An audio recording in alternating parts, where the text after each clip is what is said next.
नमस्कार दोस्तों, welcome back to curiosity for the daily dose of Indian football. And सबसे पहले बात करते हैं यहाँ पे हैदराबाद एफसी के बारे में। जी गाइस, तो another transfer ban has been put on to the Hyderabad FC and this time it's AFF. जी गाइस, रिसेंटली हम सबको पता है कि फीफा ने भी यहाँ पे ट्रांसफर बैन लगा रखा था, लेकिन इस बार यहाँ पे एएफएफ की जो प्लेयर स्टेटस कमेटी है उन्होंने यहाँ पे ट्रांसफर बैन लगाया है, क्योंकि यहाँ पे जो उनके प्लेयर हैं आदिल खान, यहाँ जिनके साथ यहाँ पे 2021 में 3 साल का कॉन्ट्रैक्ट साइन हुआ था, उनकी सैलरीज अभी भी यहाँ पे ड्यूज है from the month September 2022 to January 2023 की।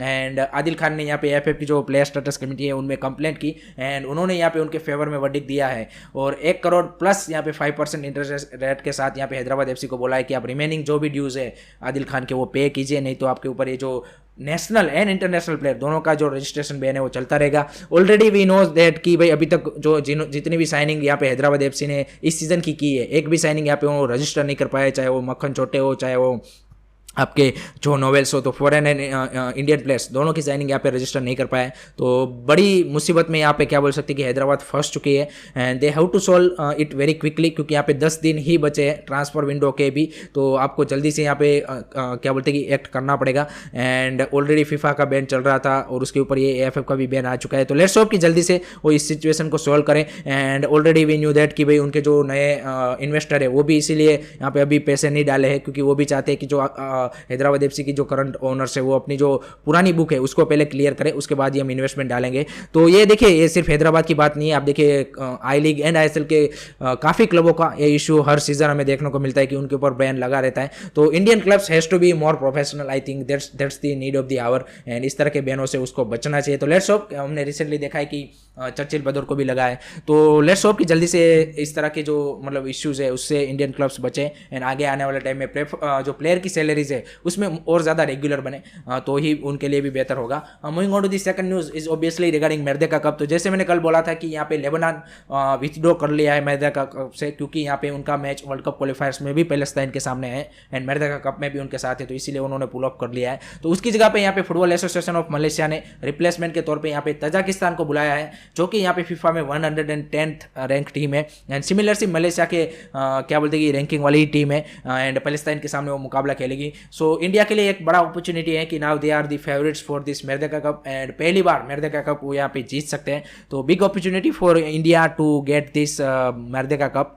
Moving on to the next news is regarding guys Igor Stimac साहब। तो इगोर स्टेमिक साहब ने भाई एक रिसेंटली इंटरव्यूज़ में यहाँ पे अपनी जो नेक्स्ट टेन्योर है उसके लिए काफ़ी ब्लेटेंट डिमांडें रखी है and it's very very interesting to now see कि क्या यहाँ पे एफएफ डिमांडें पूरी कर सकती है। उसमें जो पहली डिमांड उन्होंने रखी है कि भाई पिछले 4 साल में जिस तरह से मेरे को प्रिपरेशन करने का टाइम मिल रहा था टीम के साथ जब भी इंटरनेशनल मैचेस होते थे, वो अब मैं चला नहीं लूँगा, मेरे को चाहिए प्रॉपर टाइम। अगर आपको मेरे से एक्सपेक्ट कर रहे हो कि रिजल्ट क्या बोलते हैं कि हमारी जो नेशनल टीम है वो प्रोड्यूस करे, तो मेरे को चाहिए होगा प्रॉपर टाइम। जैसे लास्ट टेन्योर में जैसे बेलारूस के टाइम पे मेरे को मतलब 1-2 दिन पहले टीम मिली थी, तो ऐसे में नहीं चला लूँगा, मेरे को चाहिए प्रॉपर टाइम। और उसके लिए अगर आपको आईएसएल को भी होल्ड करना पड़े तो आपको करना पड़ेगा, या फिर अगर आप होल्ड नहीं करते तो जिन क्लबों के ज़्यादा प्लेयर जा रहे हैं नेशनल टीम में पार्टिसिपेट कर रहे हैं उन क्लबों को यहाँ पे आप फॉरेन प्लेयर्स खेलने का अलाउ कीजिए, जो भी करना है आप कीजिए, मेरे को चाहिए टाइम। और दूसरा उन्होंने बोला है कि जो ये बहाने बनाते हैं कि भाई इलेक्शन आने वाला है 2023 क्या बोलते हैं कि अप्रैल मई मंथ में 2024 में, तो वो सब ये नहीं चलेगा। आप देखिए football league has to be continue. उन्होंने बोला है कि आईएसएल को आपको अप्रैल मई तक खींचना ही पड़ेगा, चाहे कुछ भी हो जाए, एंड ये दूसरे कंट्रीज में भी होता है। लेकिन आई थिंक मेरे हिसाब से इंडिया में जो आप देखिए आईपीएल भी अगर होल्ड हो रहा है तो उसका एक रीज़न है, क्योंकि security reasons are genuine reasons. And आप देखिए कि जो आपकी जो क्या बोलते हैं लोकल अथॉरिटीज़ होती है वो उस तरह की सिक्योरिटीज़ प्रोवाइड नहीं कर सकती, तो उसका देखते हैं कि किस तरह से यहाँ पे एएफएफ उस डिमांड को रखते हैं। उसके अलावा एक और यहाँ पे उन्होंने पॉइंट ऑफ व्यू बताया रिगार्डिंग ओसीआई प्लेयर्स। तो उन्होंने बोला है कि अगर गवर्नमेंट यहाँ पे ओसीआई प्लेयर्स अलाउड करती है तो he wants OCI players on the position of attacking midfielder and striker, क्योंकि हम सबको पता है कि आईएसएल में भी यहाँ पे हमारे जो ये 2 पोजीशन है वहाँ पे क्या बोलते हैं मोस्ट ऑफ द क्लब्स में फॉरेनर्स ही खेलते हैं, तो उन्होंने ये रखा है कि भाई अगर ओसीआई प्लेयर आते हैं तो मैं ये 2 पोजीशन पर डेफिनेटली देखना देखना चाहूँगा, एंड सेंटर बैक ऑल्सो, कि वहाँ पे भी मैं फॉरेन OCI प्लेयर को यहाँ पे देखना चाहूँगा। उसके अलावा एक और डिमांड उन्होंने रखी है यहाँ पे इंफ्रास्ट्रक्चर के रिगार्डिंग, या फिर पॉइंट ऑफ व्यू रखा है कि यहाँ पे इंडियन फुटबॉल को और भी ज़्यादा इन्वेस्ट करने की ज़रूरत है। अगर आपको टॉप 10 एशिया में पहुँचना है तो उसके जितना बजट भी रखना पड़ेगा।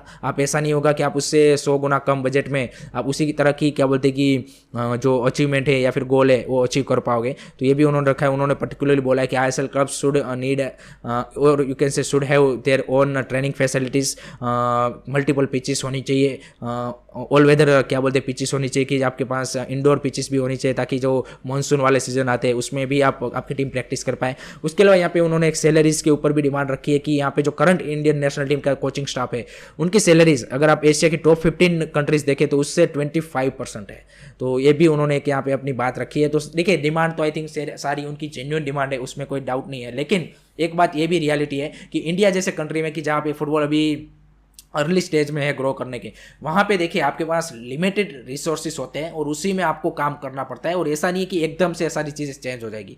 You have to be patience and धीरे धीरे ही प्रोग्रेस होगा सारी चीज़ें, क्योंकि इंडिया आप देखिए 134 करोड़ के बजट के साथ you can't expect all this thing, ये वाली चीज़ें। तो एक देखिए ये AFF को भी पता होगा, उनको भी पता है कि जो ईगो स्टेमिक की जो भी डिमांड है वो इंडियन फुटबॉल के लिए ज़रूरी है, लेकिन उसके लिए उनके पास रिसोर्सेज फंड्स ये भी तो चाहिए ना भाई। तो आई think that's also harsh reality. तो लेट्स सी कि क्या यहाँ पे AFF इस सारी डिमांड को फुलफिल कर पाती है एंड क्या यहाँ पे ईगो स्टेमिक से आपका जो कॉन्ट्रैक्ट है वो एक्सटेंड हो पाता है कि नहीं हो पाता, वो देखना इंटरेस्टिंग सा रहेगा। लेट मी नो गाइज आप क्या सोचते हो इस पूरे क्या बोलते हैं कि ईगो स्टेमिक साहब ने जो रखा है, एंड क्या आप चाहते हो कि ईगो स्टेमिक साहब नेक्स्ट कॉन्ट्रैक्ट भी रिन्यू करें।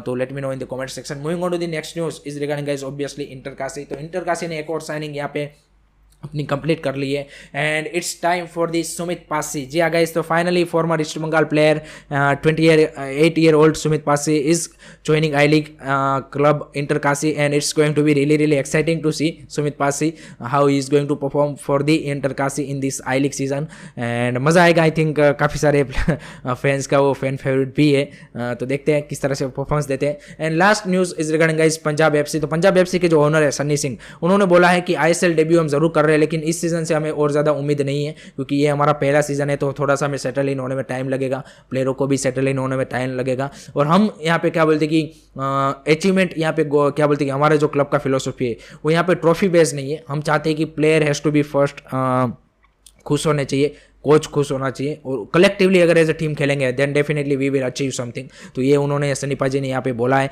उसके अलावा उन्होंने उनके जो कोच है उनके बारे में भी बोला है कि इज़ अ वेरी सॉलिड गाय, कि जिसकी मतलब क्या बोलते हैं कि जो ड्रेसिंग रूम है या फिर प्लेयरों के अंदर काफ़ी ज़्यादा पकड़ है, तो उसका कोई इश्यू नहीं है। तो ये सारी चीज़ें उन्होंने यहाँ पे बोली है। और उसके अलावा ये भी बोला है कि लास्ट में कि भाई हम डेफिनेटली चाहेंगे कि पंजाब से और भी ज़्यादा जो लोकल टैलेंट है उसको भी हम यहाँ पे एक प्लेटफॉर्म प्रोवाइड कर पाएँ। तो let's see how Punjab FC going to perform in this season ISL FC। तो that's it regarding guys Indian football, and I hope कि आपको वीडियो इन्फॉर्मेटिव लगाओ। Keep supporting Indian football, don't forget to like subscribe की। जय हिंद, जय भारत।